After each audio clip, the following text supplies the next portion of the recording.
Diavolo is fascinating. Out of all the villains in JoJo's Bizarre Adventure, he sticks out for multiple reasons. He is, for example, the only main villain in all of JoJo to not get a power-up for the final fight, a testament to the strength of his stand King Crimson. And he's also the villain we know the least about. But that is fitting, considering the entire point of Diavolo is to be mysterious and ungraspable. He's more meant to be this unknowable force and entity rather than a character by himself. And because David Pro are literal gods, they decided to really go in on that aspect of him and make his origins, his behavior, and his general situation even more confusing and weird. It's gotten to the point where I'm not even sure how accurate my first video on him still is. However, these changes open up an entirely new discussion and question, a question which will be the topic for this video. What exactly is Diavolo? Now, this might be a fruitless endeavor, since his entire existence is meant to be confusing and hard to understand. However, between both the manga and the anime, I think we can narrow it down to 3 possible explanations as to what exactly is going on with this stripping mafioso. Explanation 1 is actually one I discussed in my previous video and was mostly considered the correct one up until the anime happened. This explanation is of course that Diavolo and Doppio are the result of a multiple personality disorder. I don't want to repeat myself too much, you should really go watch that first video for more in-depth on this, but essentially, the original personality, most likely Doppio, suffered from a multiple personality disorder, most likely dissociative identity disorder. King Crimson would then be the stand manifestation of this more violent secondary personality. The hints for that are pretty clear.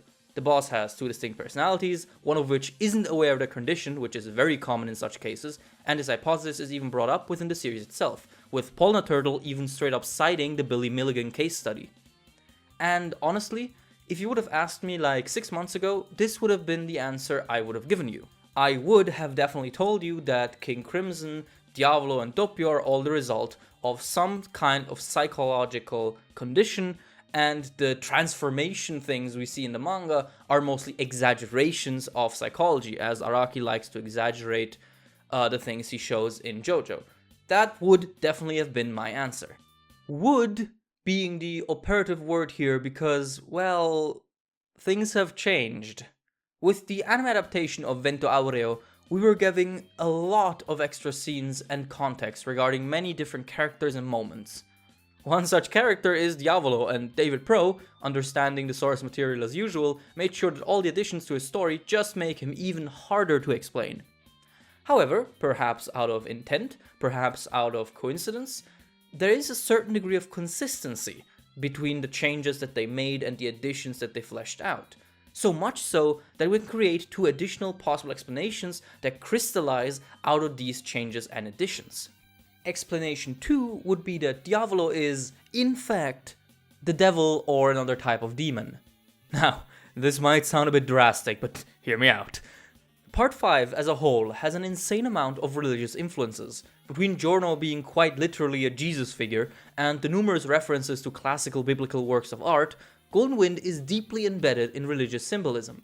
This is even reflected in the setting. Italy, as the center of modern Catholicism, is obviously very intrinsically tied to religion and has also had a history with demonic possession cases. While the legitimacy of such cases is obviously up for debate, it does create an interesting foundation for this second explanation. In the manga, Doppio's birth is not really shown in any capacity, simply being explained as a result of a mysterious 2-year pregnancy in an all-female prison with no father in sight.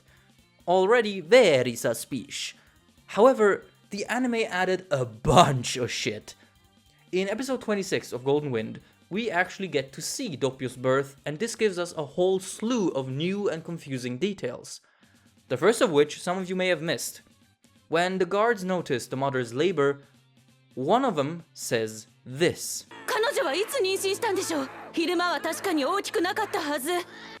Remember, this is a high security prison where the guards likely have an eye on you most of the time. So this line implies that she just suddenly ballooned with a child, which is unusual. This is further confuddled when they ask the mother about the father, to which she replies that he has been dead for 2 years. And she couldn't have copulated with anyone else, and she also has been in this female-only prison for 2 years. There are no male guards or incarcerates, so there's really no men around that could have impregnated her. The final addition is possibly the most overt one. As the guards wash the child and wonder why it doesn't cry or just act like any normal newborn, we are shown that his eyes briefly flash a demonic red. I mean, it doesn't get more obvious than this. And these are just the additions made to the birth scene. Throughout all of his appearance in the second half of Golden Wind, the switch between Diavolo and Doppio is depicted less like a switch between personalities and more like Diavolo violently taking control of Doppio's body.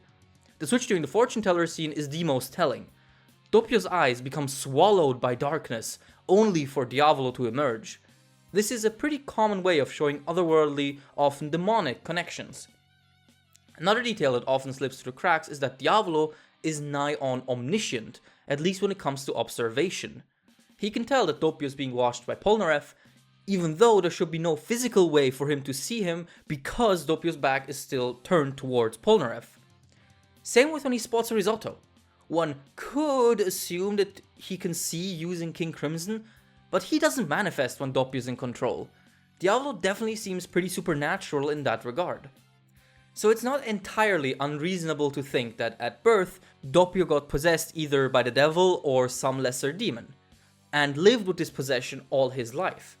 And when he received a stand, so did the demon. Doppio received Epitaph, the demon received King Crimson. And as the demon took more and more control away from Doppio, it itself manifested its own human form within Doppio's body, a form that calls itself Diavolo, the Italian name for the devil. This would also work with the whole two souls dynamic.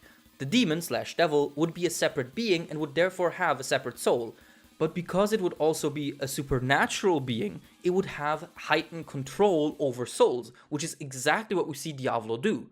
Additionally, we also have to consider that Diavolo essentially discards Doppio the moment the Requiem art starts, which kinda would work in the sense of him being a demon that only really cares about his own agenda and hasn't any real attachment to Doppio. However, the two-soul situation also opens up the possibility for explanation numero 3. Diavolo is King Crimson. Okay, look, I know, but hear me out, alright? We know that stands can manifest out of any aspect of the user's personality and tend to do so based on what truly defines the user as a person at the time of the awakening. We have seen this countless times, and we also have examples of stands awakening from qualities and aspects that the user does not like or accept. After all, they are a true reflection of your soul, not necessarily a pleasant one. See Fugo or Abacchio for that. We also know that stands do not have to necessarily benefit or even obey the user. Stands like Cheap Trick or Fly High are not obedient allies in battle, but instead active dangers and impediments to the user. Hell, if you look at stands like Sex Pistols or Purple Haze, you'll see that stands can at times basically be sentient beings with their own thoughts, moods, and ideas. So, what I propose is this. Doppio was born with dark tendencies that led him down the path of a gangster as we see him in the flashback. However, these tendencies still clash with his fundamental persona of a kind and innocent boy. But over time, the influence of his inner darkness grew in strength, eventually threatening to overpower him. Around this time, Doppio acquired the stand arrows and awakened his own stand, King Crimson. However, unexpectedly, King Crimson hadn't formed based on Doppio himself, but rather on the dark parts and tendencies he had so far been partially victim to. So, King Crimson essentially goes rogue and begins overtaking more and more of Doppio's mind until Doppio reverts to a younger, sweeter state where he doesn't even know about his stand or condition or past, but instead only trusts and worships a godlike figure that guides and protects him, the boss. King Crimson, meanwhile, completes his possession of Doppio by manifesting a corporeal form within him, a human equivalent to the darkness that beckons, a being named Diavolo. This might seem a bit like fanfiction, cause, well, it kinda is, but I think we do have some clues that point towards this being a possibility. Diavolo is arguably the only character in all of JoJo that we see mostly talk and express himself through his stand. While other characters occasionally do that, King Crimson does most of the heavy lifting when it comes to Diavolo talking and acting.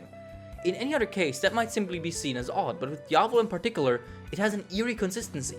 Even when thinking, he often appears as King Crimson, When he talks to Doppio, he appears as King Crimson. This even gets to the point where Diavolo's very soul is straight up visualized by King Crimson, while everyone else's soul takes the form of their actual appearance. It definitely creates this impression that Diavolo is way more tied to the identity of King Crimson than any other user is to their stand.